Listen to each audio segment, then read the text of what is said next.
Ndagira ngo nsubize Musabyimana Gaspard ku nkuru yatangaje yibaza ngo kuki hatari abacikacumu benshi batinyuka kuvuga ko inkotanyi zishe abahutu.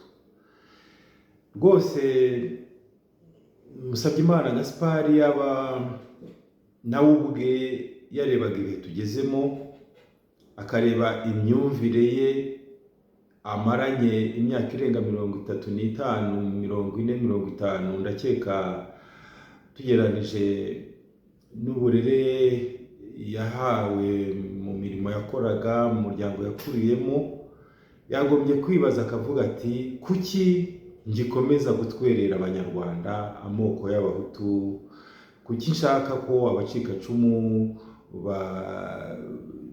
bavuga ibi bakaba batabivuga.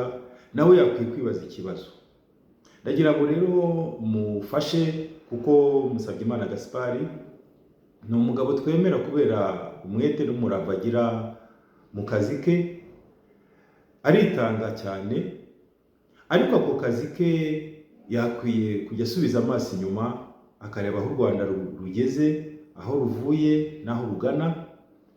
Bimwe mu bibazo yibaza nawe akisubiza. Hari aho rero u Rwanda tugeze, ikibazo kigaragaza ko dufite intambwe nziza tumaze kugeraho y'ubumwe bw'abanyarwanda n'ubudaheranwa. Ntabwo rero abacikacumu bakwiye kwiha ubwoko no gushyira ubwoko ku bandi banyarwanda mu mpamvu izo arizo zose.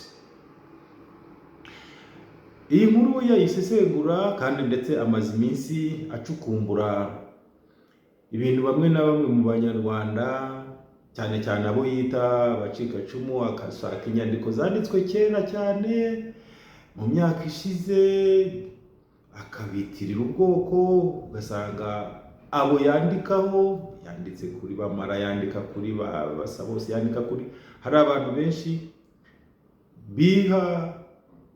bishyira mbese mu gatsiko k'ubwoko, ariko ngahamya ko niba byaranababayeho mu myaka yashize, ubu bagenda babona ko atari ngombwa.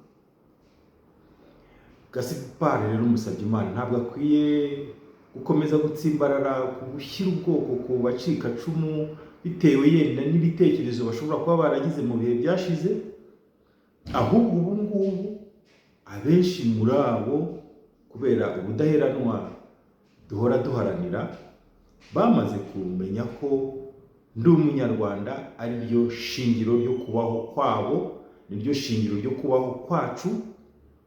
Ndahamya neza ko umucikacumu waba ukishyira mu gatsiko k'ubwoko ari bake cyane.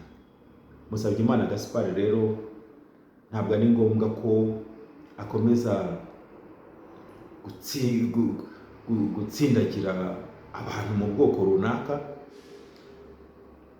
baba abacikacumu, baba abanyarwanda bazize intambara yo kubohora igihugu. Rwose yarakwiye nawe ubwe kubyivanamo, nawe akikura mu bwoko akaba umunyarwanda, tugasesengura ibibazo by'abanyarwanda mu mboni nshyashya. Ese Gaspard Musabyimana n'abasaza muriho musazira muri iyo ngengabitekerezo ya jenoside, kuko tuzabagira gute? Ni ryari muzibaza ibibazo namwe mukisubiza, aho kubaza ibibazo birimo udutsiko mu banyarwanda, ibibazo bigaragaza neza ko mutazi aho u Rwanda tugeze. Nkaba rero nagira ngo mubwire ko kiriya kibazo abajije, igisubizo ni uko ubudaheranwa bwatumye abanyarwanda bacitse icumu rya jenoside, ku icumu rya jenoside yakorewe abatutsi, ntabwo baharanira kubaho nk'abatutsi, baharanira kubaho nk'abanyarwanda, kuko niho ejo hazaza.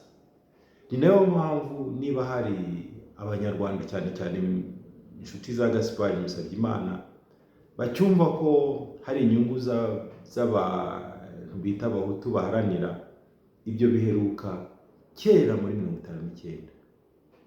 Ibyo byitwajwe n'abateguye bakanashyira mu bikorwa jenoside yakorewe abatutsi. Ababyitabiriye ni bake, birumvikana bari bibumbiye mu mutwe w'interahamwe.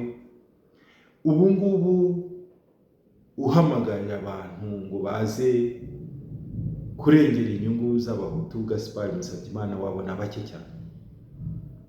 Nuko rero twishimire ko nyine abacikacumu batari benshi bajya muri uwo murongo wo gushyira amoko ku banyarwanda bazize intambara. Mpamye rero ko igihe twaba dufite abanyarwanda dushaka kuvuganira kubera amateka twagize, dushobora kubikora tureba aho tugana, tutareba ahubwo ibintu bitakiriho, ibintu bitakiri ngombwa.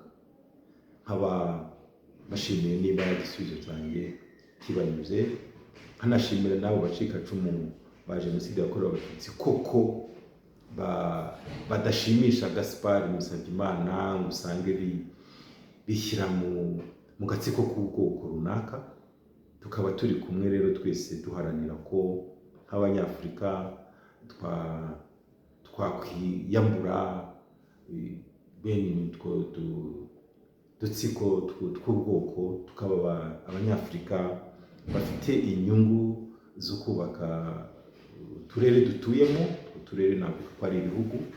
U Rwanda kikaba ari igihugu nyine kiri mu bihangayikishijwe no kwiyubaka no kubaka isi bidashingiye ku myumvire ya kera yo kumva ko byanze bikunze agatsiko k'ubwoko ariko shingiro ko gutera imbere, kugira umutekano. Oya, ahubwo imiyoborere y'ibihugu byacu niyo idufasha guhangana n'ibibazo tugenda duhura nabyo, noneho tugatera imbere turi bamwe kandi tudaheranwa n'amateka, tudahera mu myumvire yo muri 1959. Murakoze.